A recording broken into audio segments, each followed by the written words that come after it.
Hi, I'm Chris, and we're going to talk about how to come up with the standard form equation of an ellipse, given certain information. In this example, this is question 31 from a review packet that one of my students had yesterday, and it's got the foci given to you, and it's got the length of the major axis given to you. So we have a little bit of information here, but we need to figure out a few more things. We don't know where the center is, we don't know the length of the minor axis, and therefore we need to incorporate those values or calculate them to come up with our standard form equation. Now I'm going to put the standard form equation over here on the side just so we have that as a reference, but this is something if you're taking pre-calc, or sometimes you might see this covered in Algebra 2. Either way, if you're covering your conic sections, which means parabolas, ellipses, circles, hyperbolas, you want to make sure that you memorize these standard form equations of each. So for an ellipse, that's going to be x minus h squared over a squared plus y minus k squared over b squared equals 1. And this would be if the horizontal axis acts as your major axis. You're going to have the larger value under the x. You can also have an ellipse where the vertical axis is the major axis. Essentially, it's going to be an oval that, instead of being kind of a sideways oval, it's going to be standing upright, and that would look like this for the standard form equation. We're just going to switch where the a squared and b squared are located. Everything else is going to remain exactly the same. So for that, you would have x minus h squared over b squared plus y minus k squared over a squared equals 1. And in that example, a is always your larger value between a and b, so that means that your larger value would be under your y, indicating that the vertical axis is your major axis. So let's see what we're going to have for this particular ellipse. And to come up with that equation, I'll draw a small sketch on the side. This is going to be kind of a rough drawing. It's not going to be to scale, but it helps us just visualize what we're looking at here. So the foci are at 0, 0, and 0, 8. The foci will be focal points just inside of the vertices, which mean the ends, of the major axis.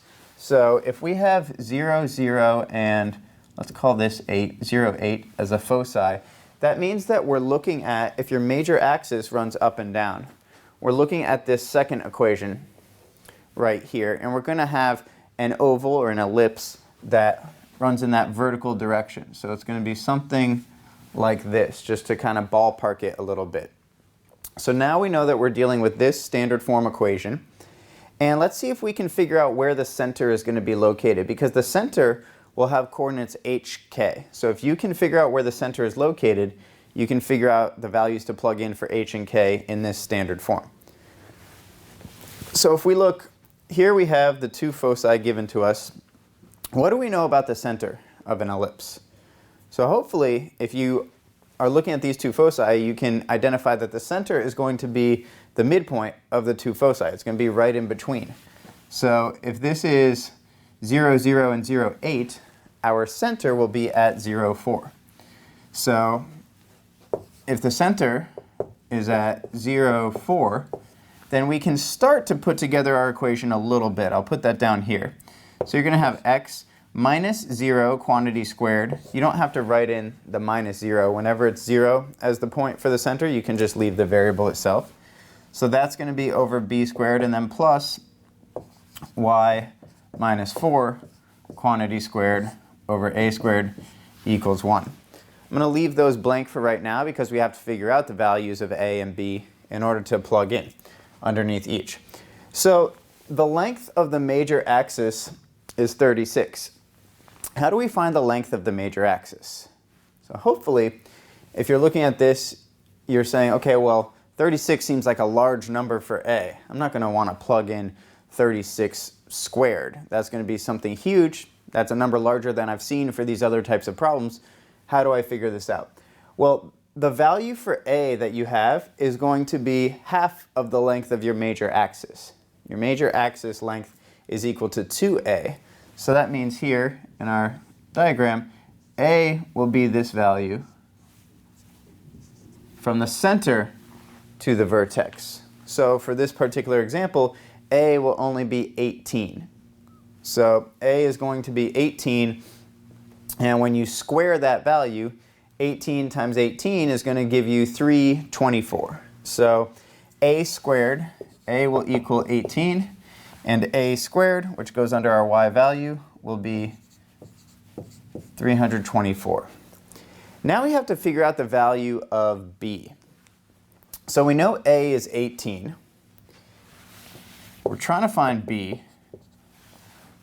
And there is an equation that relates a and b and c for an ellipse. So in order to figure out c, that's where we're going to use these foci. If your center is at 0, 4, c is going to be the length from the center to each focus. Plural is foci, each individual one is a focus. So that value there in units will be c. And the equation that you're going to use for an ellipse is c squared equals a squared minus b squared. So if we count those units here, if we're at 0, 4, and we go down to 0, 0, that's going to be 4 units. The value of c is 4. So a is 18, c is 4. So we're going to have 4 squared equals 18 squared minus b squared. And when we rearrange and solve, we're going to get 324 minus 16, which means that b squared will equal 308.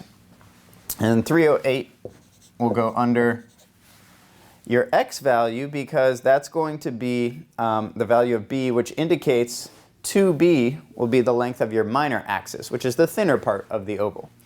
So for this problem, we found our center. We used the value of a and the value of c to calculate the value of b, and we plugged in b squared and a squared into their corresponding parts of the equation to come up with our standard form equation of the ellipse described here. For more, please feel free to watch our other videos, and thanks for watching.